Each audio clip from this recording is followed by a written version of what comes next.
Hello, everybody. Thank you for joining me. My name is Tyler Ellison, and in today's video, we're going to be exploring the astrological influences and powers connected to our day of April 18th, 2024. So, the energies of this day are largely going to be connected to the stellar influence of the previous day, Denebola, rather malefic star representing blockage in the path, shadow projections, a rather malefic, negative type of influence, most people would say. However, at 7 p.m. on the 18th Eastern Standard Time, we are going to go from Denebola to the star Zavijava.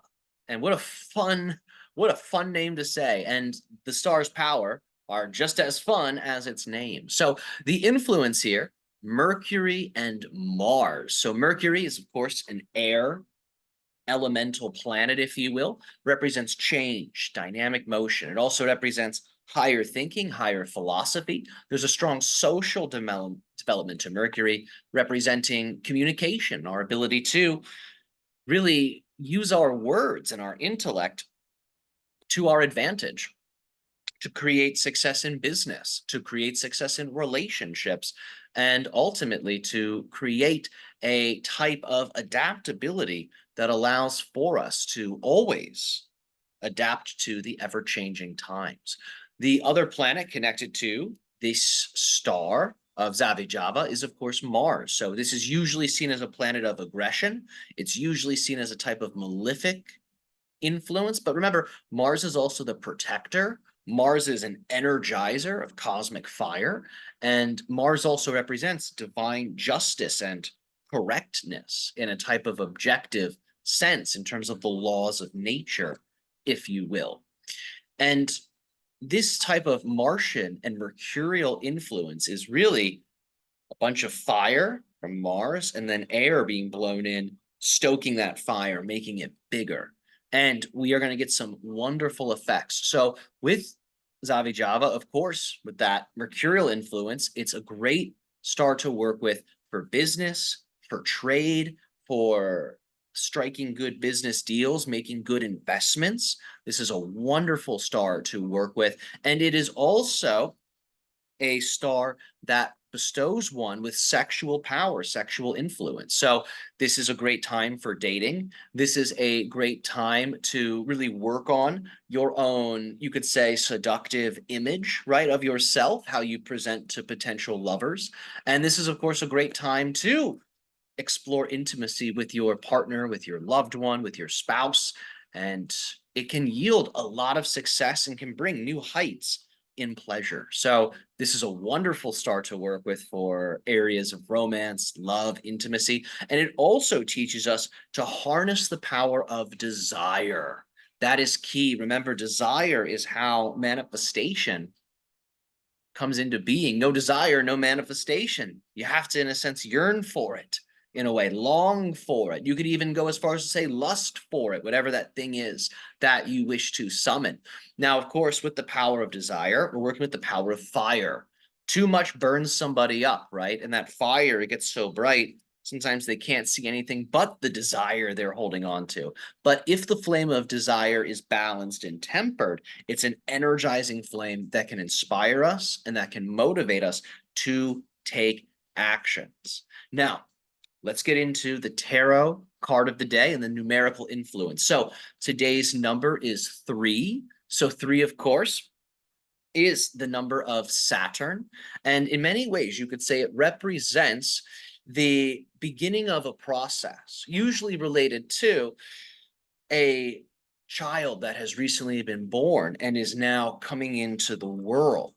So the power of 3 can be used for birthing new ideas, for, in a sense, becoming available for new ideas to reach us. And in order to take advantage of that availability, we have to have some internal practice. So the power of Saturn is the power of silence.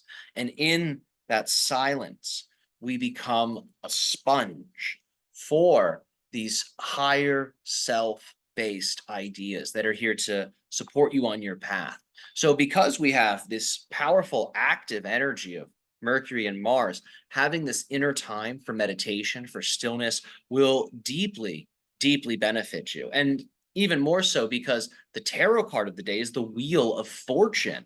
This is a card of acceleration. It's in many ways influenced by the planet Jupiter. There are many Jupiterian connections to this tarot card. So it's going to be a lot of dynamic motion come 7 p.m. Eastern time on the 18th.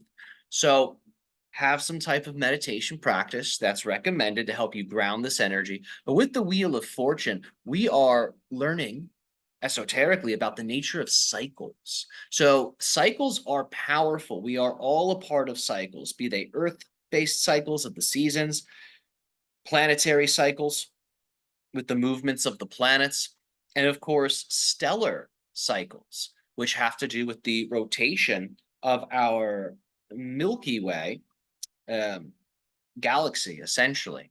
Because remember, even our Milky Way galaxy is one of many galaxies, all rotating around a universal center point.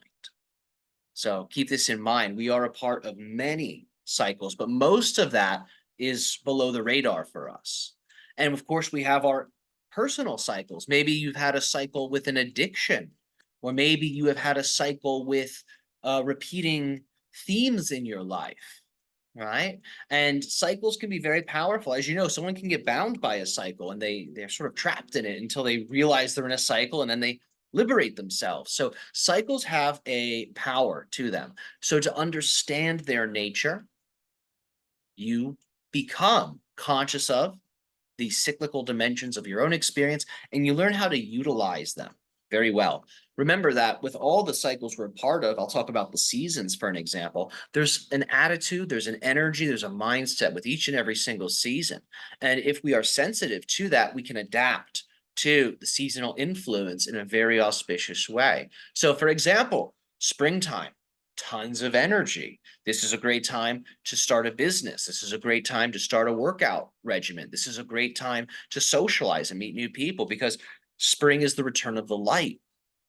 Winter is the darkening of the light. This is a time of introspection. This is a time of conserving our energy so we have enough to emerge with come spring. So when you start to understand the nature of cycles, you can operate within them in a very auspicious way that's going to support you, that's going to nourish you, and it's going to help you be more in tune with nature so you can get the downloads, so you can get the secret messages. And so you can really be a steward of the earth.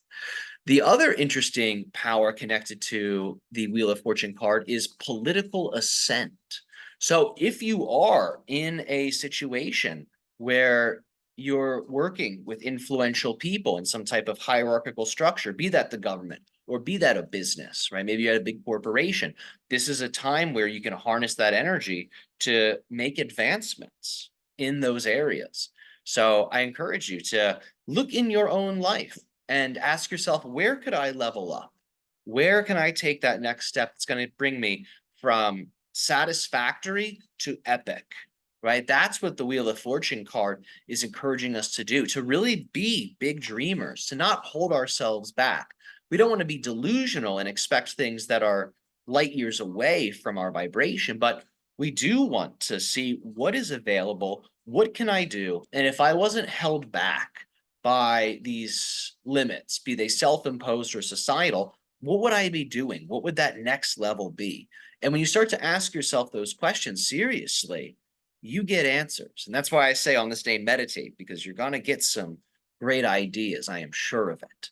So one of the things I'll say in closing is remember that on the soul level, many of us are a part of cycles, the reincarnational cycle. Now, many people will say, well, all of your lives exist simultaneously, so it's not really a reincarnation. And that's totally valid, 100%.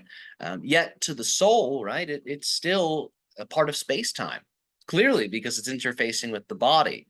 So the soul, well, yes, there is a level of simultaneity in its perspective. There is also the idea of processes. And it's those cycles that allow for the soul to accumulate energy. And the soul, then, as a spiritual being, once it has enough energy from the incarnations, can go to even higher dimensions for even more powerful experiences. So as you understand the nature of cycles, you understand the nature of yourself, and not just your personal self, but also your powerful, your potent cosmic self, which we are all learning to become through these new energies coming in and all of the wonderful insights and technologies of a spiritual nature and otherwise that are being shared so openly these days. So, my friends, I hope this video finds you well. Enjoy these rather interesting and powerful energies. And I will see you next time for our video on the 19th. Take care, everyone.